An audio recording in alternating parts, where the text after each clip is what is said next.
अभी भी जातिवाद की खतरनाक जो आक्रामकता है या जातिगत आधार पर शोषण की जो मानसिकता है, उसमें कुछ खास कमी नहीं आई है। यहाँ जो इस तरह की मानसिकता हमारे इसमें खून में मिला दी गई है, पूज्य विप्र ज्ञान गुणहीना, इस चीज़ को बहुत आक्रामकता के साथ प्रचार प्रसार किया गया है। और जो सत्ता परिवर्तन में जिन्होंने सत्ता प्राप्त की, क्या उनके आचरण ऐसे थे जिससे वो दिखा सकते कि हाँ पूरी तरह से वो बाबा साहब या पेरियार या ज्योतिबा फुले के सिद्धांतों पर चल रहे हैं? मैंने देखा है कि जो जितना ऊपर बढ़ता जाता है वो उतना डरपोक होता चला जाता है। और ये गुलामी किसी दैहिक जंजीरों में वास्तव में जकड़े हुए किसी गुलामी, भौतिक गुलामी की तुलना में ज़्यादा खतरनाक है, मानसिक और बौद्धिक और भावनात्मक। इसके लिए जब दंगे फसाद होते हैं तो कमज़ोर कमज़ोर को मारता है, और ऊपर जो आगे बढ़ा हुआ है वो नेतागिरी करता है। पूजा पाठ भक्ति किसी की भी हो, आपके महापुरुष की हो, आपके पिताजी की हो, किसी देवी देवता की हो, सब फर्जी है, ये सब गुलामी है। ये मुझे मेरी कायरता के लिए, बुज़दिली के लिए, अन्याय के खिलाफ आवाज़ बुलंद करने में मेरी असफलता के लिए मुझे बहाना मिल जाता है कि नहीं मैंने तो ये कर लिया था, मैंने तो जयंती मना ली थी। इतने महत्वपूर्ण मुद्दे जो बिल्कुल न्याय और उससे जुड़े रहते हैं, उनको ये लोग इग्नोर कर देते हैं और कैसे ताकतवर के सामने दुम हिलाते नज़र आते हैं, कीड़े की तरह रेंगते नज़र आते हैं। ये देखिए हायर जुडिशरी में एक से एक लोग जो नॉन डिजर्विंग हैं वो वहाँ बैठे हुए हैं और फिर मनमानी कर या वहाँ जुडिशरी में जाते का इतना बड़ा जोर है कि जो पैसा नहीं भी खाता है उनमें से भी बहुत सारे लोग जाति और धर्म और पॉलिटिकल आइडियोलॉजी के नाम पर बेईमानी करने में उनको हिचक नहीं होती।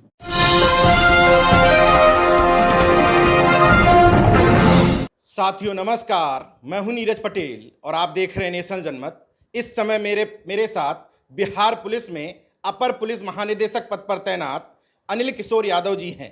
सीनियर पुलिस ऑफिसर हैं और इस समय बिहार में एडीजी वीकर सेक्शन के पद पर तैनात हैं। जैसा समाज में इस समय कहा जाता है कि अब आरक्षण की ज़रूरत नहीं रह गई, जातिवाद खत्म हो गया है, तो क्या वीकर सेक्शन के साथ अभी भी वो सलूक होता है? क्या आपने जांचों में पाया? थैंक यू नीरज भाई। सबसे पहले मैं स्पष्ट कर दूं कि इसमें जो हमारे यहाँ बिहार में है कमज़ोर वर्ग का, जिसमें मैं एडीजी के पद पर हूँ, एडीजी कमज़ोर वर्ग या अंग्रेजी में वीकर सेक्शन सीआईडी का ये पद है। तो इसमें ओबीसी नहीं है, एससी एसटी हैं, महिलाएं हैं, बच्चे हैं, सीनियर सिटीजन हैं और अल्पसंख्यक हैं। और इसके साथ ही जो आपने सवाल किया कि आरक्षण और क्या समाज में अभी जातिगत आधार पर भेदभाव और अन्याय हो रहा है, तो इसका जवाब दुर्भाग्यवश हाँ में है। ये दुर्भाग्य है लेकिन ये सच्चाई है, कड़वी सच्चाई है। अभी भी जातिवाद की खतरनाक जो आक्रामकता है या जातिगत आधार पर शोषण की जो मानसिकता है, उसमें कुछ खास कमी नहीं आई है। कानूनी प्रावधान हुए हैं तो जिस हद तक हम जो एजेंसियां हैं वो सतर्क रहती हैं और अपना काम ईमानदारी से और निष्ठा के साथ करती रहती हैं, उस हद तक कुछ एक प्रभाव तो होता है, लेकिन मानसिकता में अभी भी कोई बदलाव नहीं है।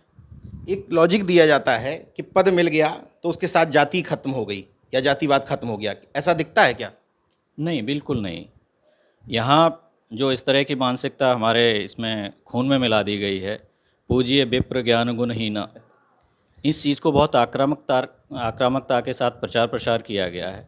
वही चीज़ है जो प्रिविलेज पोजीशन में है जाति व्यवस्था में, जो हायरार्की में, ग्रेडेड इनइक्वालिटी जो बाबा साहब कहते थे, उस व्यवस्था में जो फ़ायदे की जगह पर है, तो वो कितनी ही ख़राब से ख़राब स्थिति में है, जो आर्थिक और दूसरी तरह से, तो भी समाज में उसे एक ऐसा स्थान हासिल है कि उसके आधार पर उस जगह पर खड़े होकर वो दूसरे जो सामाजिक रूप से जो पीछे इस व्यवस्था ने कर रखे हैं, उनके बहुत ज्ञानी से ज्ञानी व्यक्ति को भी वो हीन भावना से देखता भी है और कई बार ऐसी चीज़ें वो व्यक्ति भी महसूस कर सकता है। और छुआछूत, अनटचेबिलिटी पर से भी है, दुर्भाग्य की बात यह है, आज भी है जी। बार बार इस बात को लेकर सवाल उठते हैं कि केवल सत्ता परिवर्तन हो जाए तो सब कुछ बदल जाएगा। बिहार, उत्तर प्रदेश में कई बार बहुजनों की तथाकथित सरकारें रहीं, तो क्या बिना सामाजिक परिवर्तन हुए सत्ता परिवर्तन काम का होता है बहुजनों के? नहीं हो सकता ना। जो लोग सत्ता परिवर्तन हुआ भी, तो ये एक एकेडमिक सवाल है और एकेडमिक बहस के रूप में मैं आपसे अभी बात कर रहा हूँ। तो इसमें हम जानते हैं कि जो सत्ता परिवर्तन में जिन्होंने सत्ता प्राप्त की, क्या वे भी अपना जो बौद्धिक जो कायाकल्प जो होना चाहिए था वैचारिक स्तर पर, क्या वो कर सके थे खुद का भी, या उनके आचरण ऐसे थे जिससे वो दिखा सकते कि हाँ पूरी तरह से वो बाबा साहब या पेरियार या ज्योतिबा फुले के सिद्धांतों पर चल रहे हैं? वो भी पाखंड में, अंधविश्वास में क्या डूबे हुए दिखाई नहीं दिए? तो फिर ये चीज़ ऐसी साबित हुई जैसे कि आप पानी में लाठी चला रहे हैं, जब तक लाठी चल रही है पानी हट रहा है, जैसे ही वो हटा वो एकदम बराबर हो गया। तो वो स्थिति है, यथा स्थिति लगभग वैसी की वैसी है, ज़्यादा कुछ बदलाव हुआ नहीं है। चूँकि सामाजिक और बौद्धिक स्तर पर लोगों में जो हर जाति वर्ग में, हर धर्म में जाना चाहिए था कि भाई अंधविश्वास पाखंड से ऊपर उठिए, और जो संविधान के अनुच्छेद 51A(H) में जो सभी के मौलिक कर्तव्य हैं, फंडामेंटल ड्यूटीज़ जिनका प्रावधान किया गया है, उनमें वैज्ञानिक सोच को बढ़ावा देना, मानवतावाद को बढ़ावा देना, स्पिरिट ऑफ इंक्वायरी को बढ़ावा देना, उस पर हमने काम नहीं किया। हमारे लोगों ने काम नहीं किया। जिनको मौका मिला, चाहे जिस भी जाति वर्ग से वो आ रहे हों, उन्होंने ईमानदारी से इस फंडामेंटल ड्यूटी को निर्वहन करने की दिशा में कुछ नहीं किया। अंधविश्वास और पाखंड में आकंठ डूबने वाली जनता को अंधेरे से निकालने में जो काम करना चाहिए था, उन्होंने कुछ नहीं किया। इसलिए कुछ खास प्रगति नहीं हुई है, ऐसा मेरा मानना है। आप मुझे निराशावादी कह सकते हैं, पेसिमिस्ट कह सकते हैं, लेकिन मैं उतना संतुष्ट नहीं हूँ कि चीज़ें उतनी आगे बढ़ी। जिम्मेदार किसको मानते हैं? नेता कहता है कि जनता इस तरह की है इसलिए दिखावा करना पड़ता है, और जनता कहती है कि नेता हमारे मुर्दे हैं इसलिए हम इस हालत में पड़े हुए हैं। देखिए नीरज भाई, हमने देखा है कि जब हम बेटर पोजीशन में होते हैं, जो बड़े नेता हैं उनकी तो पोजीशन, जो प्रिविलेज पोजीशन है, उनकी एक आवाज़ के साथ लाखों करोड़ों लोग खड़े हो जाते हैं, और आज भी लोगों में ताकत है, ऐसी बात नहीं है।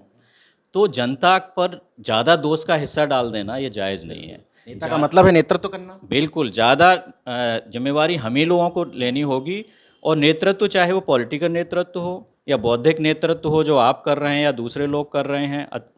तो कुछ लोग अपना सच्चाई के साथ नेतृत्व दे रहे हैं और कुछ लोग अपने स्वार्थों के साथ। तो ज़्यादा जिम्मेवारी हमें नेतृत्व को ही देनी होगी, चाहे पॉलिटिकल नेतृत्व हो, चाहे सामाजिक हो, चाहे बौद्धिक हो, और या यही तो मैं जनता को तो मैं नहीं के बराबर मैं जिम्मेवार ठहराना चाहूँगा। सारी जिम्मेवारी जो ऊपर आगे आए हुए हैं, जिनको एक्सपोजर मिला हुआ है, जगह मिली हुई है, इनको समझने का मौका मिला है जनता और समाज को, चीज़ों को, उन पर जिम्मेवारी जाती है। आप सीनियर आईपीएस हैं, खुल करके पाखंड अंधविश्वास के विरोध में बोल रहे हैं, या दूसरे लफ्जों में कहें तो संविधान के हक में बोल रहे हैं। संविधान हमसे यही अपेक्षा करता है। मैं तमाम ऐसे सीनियर आईएएस और आईपीएस को भी जानता हूं जो पाखंड की बात करते हैं, लेकिन घरों में उनके पाखंड घुसा हुआ है। वो जिम्मेदार नहीं है इस व्यवस्था को बढ़ाने के लिए। बिल्कुल जिम्मेवार हैं। मैं कहता हूं, मैंने अभी आपसे याद दिलाया कि संविधान का अनुच्छेद 51A(H) में साफ लिखा हुआ है कि हर नागरिक का ये मौलिक कर्तव्य है, फंडामेंटल ड्यूटी है कि वो inquiry, spirit of inquiry, humanism और साइंटिफिक टेम्परामेंट को बढ़ावा देने के लिए अपना सारा एफर्ट करे। तो वो जो लोग ऐसे आकंठ अंधविश्वास में डूबे हुए हैं, तो वो इस ड्यूटी से विमुख हो रहे हैं। और मैंने देखा है कि जो जितना ऊपर बढ़ता जाता है वो उतना डरपोक होता चला जाता है, उसके स्टेक्स लगता है इतने हाई होने लगते हैं, तो वो और ज़्यादा घुस जाता है। ये बहुत दुर्भाग्यपूर्ण है। हमको इस सब से निकलना होगा और सच्चाई के साथ आंखों में आंखें मिलाकर देखना होगा कि सच्चाई कहाँ है। तर्क और विज्ञानवाद, बौद्धिकवाद को पीछे छोड़कर आप अंधभक्ति में, जब कोई भी, जो छोटा हो, बड़ा हो, गरीब हो, अमीर हो, अशिक्षित हो, शिक्षित हो, सो कॉल्ड शिक्षित हो, वो जब उसमें डूबता है, तो वैसे ही हम इंसानियत की, और जिस आधार पर इंसानियत की सभ्यता आगे बढ़ी, उस मूल चीज़ को वो सरेंडर कर चुका होता है, आज़ाद सोच, रेशनलिज्म, और वो गुलामी में जा चुका होता है। जो चीज़ें इनमें हैं वो वास्तव में गुलाम है, और ये गुलामी किसी दैहिक जंजीरों में वास्तव में जकड़े हुए किसी गुलामी, भौतिक गुलामी की तुलना में ज़्यादा खतरनाक है, मानसिक और बौद्धिक और भावनात्मक। चूँकि उस जो दैहिक गुलामी होती है उसको पता रहता है कि मुझे जंजीरों में जकड़ा गया है, वो अवेयर रहता है कम से कम अपनी पोजीशन के बारे में। और मानसिक बौद्धिक गुलामी ऐसी खतरनाक चीज़ है कि इसमें जो गुलाम बना हुआ है, जो जंजीरों में जकड़ा हुआ है, उसको अंदाज़ा तक नहीं होता है कि वो जंजीरों में जकड़ा हुआ है। वो अपने को आज़ाद समझता है, लेकिन बुरी तरह गुलाम होता है। तो ये बहुत खतरनाक है। तो मैं कोशिश करता हूँ कि इस बौद्धिक गुलामी, मानसिक गुलामी से हम लोग बाहर निकलें और सच्चाई कहने और सुनने का साहस अपने अंदर पैदा करें। हैरत की बात देखिए कि वो बाबा साहब जिनको संविधान रचयिता कहा जाता है, उन्हीं ने संविधान में साइंटिफिक टेम्परामेंट की बात कही। लेकिन मैं तमाम ऐसे लोगों को जानता हूं जो एक तरफ जय भीम भी बोलेंगे, नमो बुद्धाय भी बोलेंगे, बुद्ध भी रखे रहेंगे, और इन आडंबर में भी डूबे रहेंगे। बिल्कुल, ये बहुत ख़तरनाक चीज़ है। बाबा साहब के अनुयायी होने का दावा भी करेंगे और एक हद तक जो उस व्यवस्था जिसका विरोध बाबा साहब ने किया था, सिंबॉलिक रूप से उससे बाहर भी जाके नमो बुद्धाय भी हो चुके होंगे। लेकिन जब बात आएगी कम्युनल उसकी नफ़रत की, तो वो भी किसी गरीब मुसलमान से, किसी गरीब निर्दोष मुसलमान से जिसकी कोई भूमिका नहीं है। किसी बाबर ने या किसी मीर बाकी ने अगर अन्याय किया भी होगा तो उस गरीब की कोई भी, वो भी उतना ही मजलूम है, वो भी उतना ही सताया हुआ है, और उससे नफ़रत रखेंगे। और उसके लिए जब दंगे फसाद होते हैं तो कमज़ोर कमज़ोर को मारता है, और ऊपर जो आगे बढ़ा हुआ है वो नेतागिरी करता है।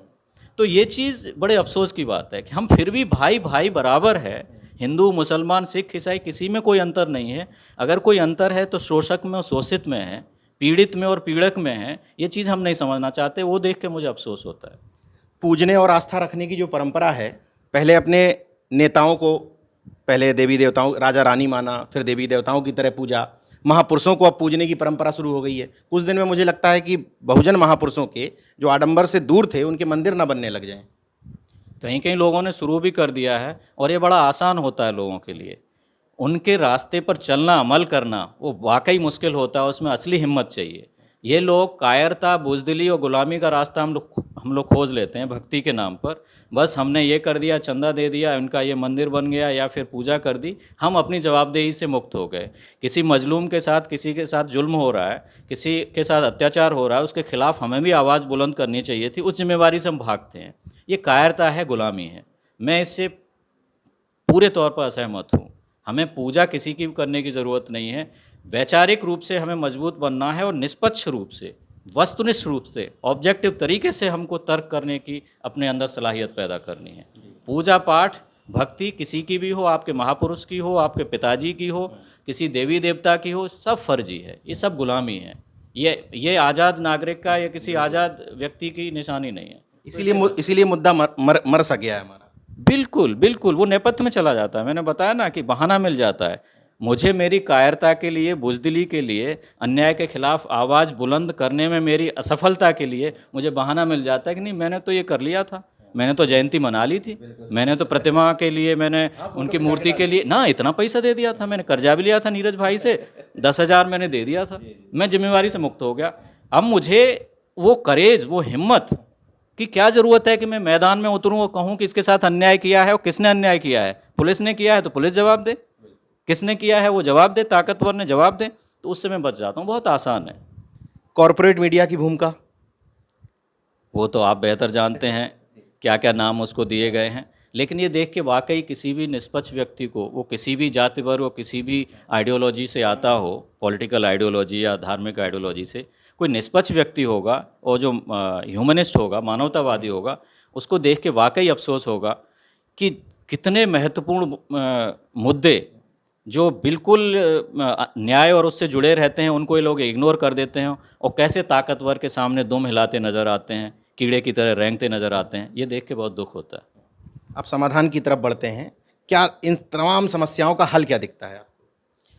न्याय न्याय न्याय, बराबरी बराबरी बराबरी, ये जो शब्द है न्याय और बराबरी, इसके लिए हम बहुत कोई रॉकेट साइंस की ज़रूरत नहीं, बहुत बड़ा आईक्यू मेरे पास हो, इसकी ज़रूरत नहीं है। सब समझ में आता है। थोड़ा सा ईमानदारी से स्थिर होकर आप बैठें तो समझ में आता है कि कहाँ अन्याय हो रहा है और कहाँ गैर बराबरी हो रही है। इसके लिए हमें बिल्कुल मजबूती से आवाज़ बुलंद करनी चाहिए। हम चाहे जिस भी जगह पे हों, हम चाहे अधिकारी हैं या अधिकारी नहीं हैं, हम चाहे मज़दूर हैं, चाहे हम किसान हैं, चाहे हम पॉलिटिकल लीडर हैं, हमें समझने की कोशिश करनी होगी। और इसके लिए जो एक चीज़ होती है जो मूल्यों के विकास के लिए, वो एक मेरा बड़ा मुद्दा है कि उसके लिए सबसे ज़्यादा ज़रूरी होता है प्रवचन, उपदेश या भाषणों से उनका एक अपना हिस्सा है, लेकिन असली चीज़ होती है जहाँ से मूल्य आते हैं वो न्याय प्रणाली। मेरा मानना है कि हमारी न्यायिक प्रणाली है वो फेलियर है, वो फार्स हो चुकी है।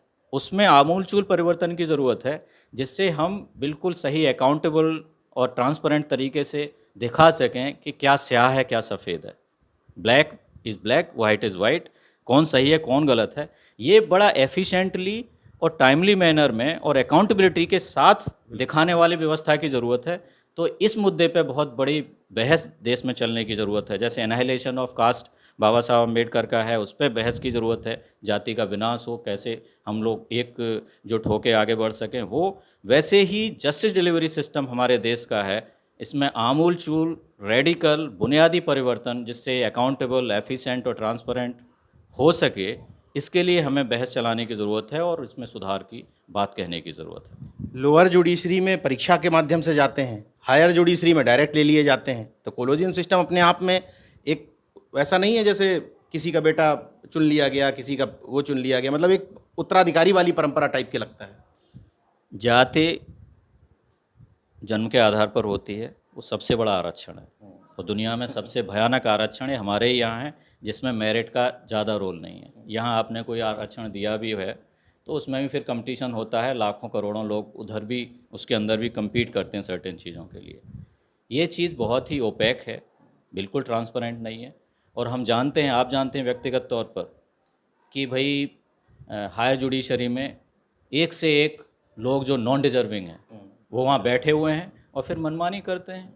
और अगर उनमें से कोई किसी भी लेवल पे यहाँ या वहाँ एग्जीक्यूटिव में, जुडिशरी में जाति का इतना बड़ा जोर है कि जो पैसा नहीं भी खाता है उनमें से भी बहुत सारे लोग जाति और धर्म और पॉलिटिकल आइडियोलॉजी के नाम पर बेईमानी करने में उनको हिचक नहीं होती, वो पैसे के मामले में ईमानदार हैं।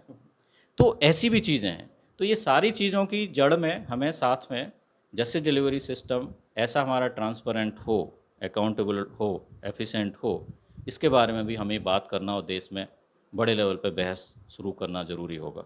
जब किसी को ये एहसास हो जाता है कि ऊपर बैठने वाला व्यक्ति मुझे बचा लेगा, तो स्वाभाविक है कि भ्रष्टाचार की ताकत उसको पैदा हो जाती है अंदर। बिल्कुल।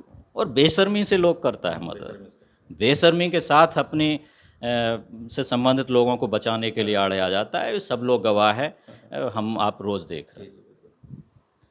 अनिल किशोर यादव जी सीनियर आईपीएस हैं, आपको आप लोगों के सामने इसलिए लेकर के आया कि तमाम वो सारे लोग जो इस बात का बहाना बनाते हैं कि नौकरी कर रहा हूं, समय नहीं मिलता, क्या करूं, सरकारी नौकर हूं, बोल नहीं सकता, ऐसे तमाम सारे लोगों के लिए न सिर्फ उम्मीद की किरण है बल्कि वैज्ञानिक चिंतन के लिए कि तमाम सारी बातें महत्वपूर्ण है। नेशनल जनमत उम्मीद रखता है तमाम सारे उन लोगों से जो ट्रांसफर पोस्टिंग की परवाह किए बिना वास्तव में एक अच्छे समाज के, अच्छे देश के निर्माण के लिए लगे हुए हैं। उनके लिए आप जैसे ऑफिसर एक प्रेरणा स्रोत हैं। हमसे बात करने के लिए शुक्रिया।